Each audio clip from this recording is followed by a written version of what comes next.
കേരളത്തിലെ 20 പാർലമെന്റ് മണ്ഡലങ്ങളിലേക്കുള്ള ഇലക്ഷന്റെ ഒരു മുൻകാല കണക്കുകളുടെ അടിസ്ഥാനത്തിലുള്ള വിശകലനം നമ്മൾ നേരത്തെ ചെയ്തിരുന്നു.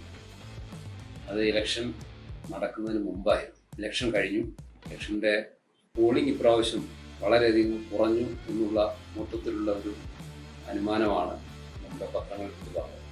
ഏതാണ്ട് കഴിഞ്ഞ പ്രാവശ്യത്തിനേക്കാൾ 6% പോളിംഗ് കുറഞ്ഞു എന്നുള്ളതാണ് കണക്ക്. എന്നാൽ നമ്മൾ ഒരു കാര്യം മനസ്സിലാക്കേണ്ടത് 2019 ആക്ച്വൽ പോൾഡ് വോട്ട്സ്, അതായത് ആക്ച്വൽ ജനങ്ങൾ പോളിംഗ് ബൂത്തിൽ പോയി വോട്ട് ചെയ്തത് കേരളത്തിലെ 8 മണ്ഡലങ്ങളിൽ 2019 കൂടുതലാണ്.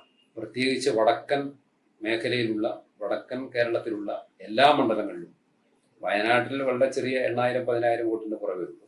ബാക്കി എല്ലാ മണ്ഡലങ്ങളിലും ശക്തമായ പോളിംഗ് ആണ് നടന്നത്. അല്ലെങ്കിൽ 2019 വോട്ട് ചെയ്തവരെക്കാൾ കൂടുതൽ വടക്കൻ കേരളത്തിൽ വോട്ട് ചെയ്തു എന്നുള്ളതാണ് സത്യം. എന്നാൽ തെക്കൻ കേരളത്തിലെ പല മണ്ഡലങ്ങളിലും 2019 വോട്ട് കുറഞ്ഞു.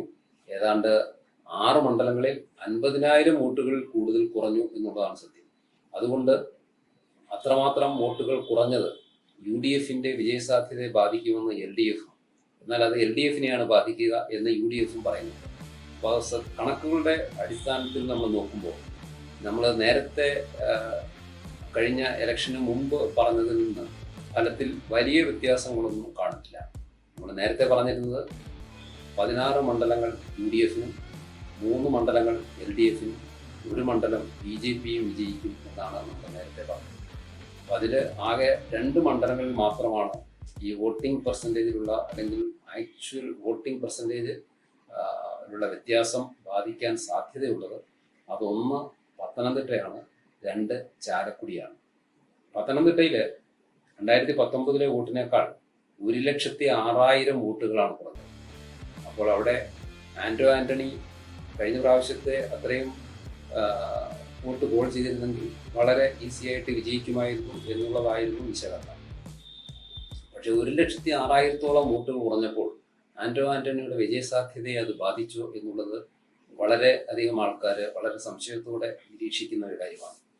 എന്നാൽ എൻ്റെ ഒരു അഭിപ്രായത്തിൽ അവിടെ 1,06,000 വോട്ടുകൾ കുറഞ്ഞെങ്കിലും അതിൽ കുറച്ചെന്തായാലും LDFന്റെ ആണ്. അവിടെ കുറയാനുള്ള പ്രധാനപ്പെട്ട കാരണം അനിൽ ആന്റണി എന്ന BJP സ്ഥാനാർത്ഥിയാണ്. കഴിഞ്ഞ പ്രാവശ്യം അവിടെ K. സുരേന്ദ്രൻ സ്ഥാനാർത്ഥിയായിരുന്നപ്പോഴുള്ള ഒരു ആവേശം തീർച്ചയായും അണികളിൽ ഉണ്ടായില്ല. ശബരിമല വിഷയവുമായിട്ട് ബന്ധപ്പെട്ട് കഴിഞ്ഞ പ്രാവശ്യം വളരെയധികം ആൾക്കാർ വളരെ താല്പര്യത്തോടുകൂടി വോട്ട് ചെയ്തെങ്കിൽ അതിൽ കുറേ പേർ വോട്ട് ചെയ്തില്ല എന്നുള്ളതാണ് അതിൻ്റെ സത്യം. അതുകൊണ്ട് തന്നെ ഭൂരിപക്ഷം കഴിഞ്ഞ പ്രാവശ്യം 44,000 മാത്രമായിരുന്നു ആന്റണിക്ക് ഉണ്ടായിരുന്നത്. പക്ഷേ ഇപ്രാവശ്യം കഴിഞ്ഞ പ്രാവശ്യം സുരേന്ദ്രന് ചെയ്ത കുറേ വോട്ടുകൾ തീർച്ചയായും ഇപ്രാവശ്യം ആന്റണിക്ക് വന്നു കാണണം. ഒപ്പം തോമസ് ഐസക്കിനോട് ഉള്ള ഒരു അതൃപ്തി മണ്ഡലത്തിൽ വളരെ ക്ലിയറായിട്ട് കാണാവുന്നതായിരുന്നു. അതുകൊണ്ട് തന്നെ അദ്ദേഹത്തിനും ഉദ്ദേശിച്ച വോട്ട് കിട്ടാൻ സാധ്യതയില്ല. പക്ഷേ ഭൂരിപക്ഷം ഇപ്രാവശ്യവും വളരെ നിർണായകമായിരിക്കും. വളരെ ചെറിയൊരു ഭൂരിപക്ഷത്തിനായാലും ആന്റണി കടന്നുകൂടാനാണ് സാധ്യത. അതുകൊണ്ട് UDF പത്തനംതിട്ട വീണ്ടും നിലനിർത്താനാണ് സാധ്യത. എന്നാൽ ചാലക്കുടിയുടെ കാര്യത്തിൽ അവിടെയുള്ളൊരു വ്യത്യാസം, അവിടെ ഒരു കഴിഞ്ഞ പ്രാവശ്യത്തെ 2019 തിരഞ്ഞെടുപ്പിനേക്കാൾ ഒരു 42,000 വോട്ടിന് കുറവുണ്ട്. ഒപ്പം അവിടെയുള്ള മൂന്നാമത്തെ ഒരു ഘടകം എന്ന് പറയുന്നത് ചാർലി പോൾ എന്ന് പറയുന്ന 2020 ഒരു സ്ഥാനാർത്ഥി കൂടി നിൽക്കുന്നതാണ്. നമ്മൾ കഴിഞ്ഞ പ്രാവശ്യം പറഞ്ഞിരുന്നത് ഏകദേശം ഒരു 70,000-80,000 വോട്ടുകൾ അദ്ദേഹം പിടിക്കുമെന്നുള്ളതാണ്. അപ്പോൾ അദ്ദേഹത്തിന്റെ വോട്ടുകൾ അദ്ദേഹത്തിന്റെ പാർട്ടിയും അദ്ദേഹവും വളരെ സജീവമായി രംഗത്തുള്ളതിനാൽ ഒരു പക്ഷേ അദ്ദേഹത്തിന്റെ വോട്ടുകൾ 1,00,000 മുകളിലേക്ക് പോകാൻ സാധ്യതയുണ്ട്. അപ്പോൾ അവിടുത്തെ വോട്ട് ശതമാനം കുറയുകയും 42,000 വോട്ടുകൾ കുറയുകയും ഈ ചാർലി പോൾ എന്ന് പറയുന്ന സ്ഥാനാർത്ഥി 1,00,000 മുകളിലേക്ക് വോട്ടുകൾ പിടിക്കുകയും ചെയ്താൽ ഇടതുപക്ഷത്തിന്റെ സ്ഥാനാർത്ഥി പ്രൊഫസർ രവീന്ദ്രനാഥ് വളരെ മണ്ഡലത്തിലുടനീളം വളരെ സ്വാധീനമുള്ള ഒരു വ്യക്തിയായതിനാൽ, എല്ലാവർക്കും വളരെയധികം താല്പര്യമുള്ള ഒരു വ്യക്തിയായതിനാൽ വളരെ നേരിയ ഭൂരിപക്ഷത്തിനെങ്കിലും ഒരു പക്ഷേ അദ്ദേഹവും ഇതിനും ഒരു വിജയസാധ്യത കാണുന്നുണ്ട്. അങ്ങനെയാണെങ്കിൽ നമ്മൾ നേരത്തെ പറഞ്ഞിരുന്നതിൽ നിന്ന് വ്യത്യസ്തമായി 15 സീറ്റിലേക്ക് UDF ഒതുങ്ങുകയും 4 സീറ്റുകളിൽ UDF വിജയിക്കുകയും 1 സീറ്റിൽ BJP, തൃശ്ശൂരിൽ BJP തന്നെ വിജയിക്കാനാണ് സാധ്യത.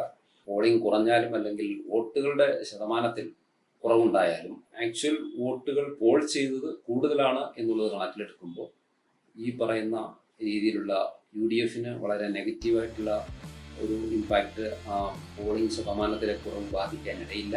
15 സീറ്റുകൾ യു ഡി എഫിന് ഉറപ്പായി കിട്ടും. ചിലപ്പോൾ ചാലക്കുടി ഉൾപ്പെടെ 16ലേക്ക് പോകാനും മതി.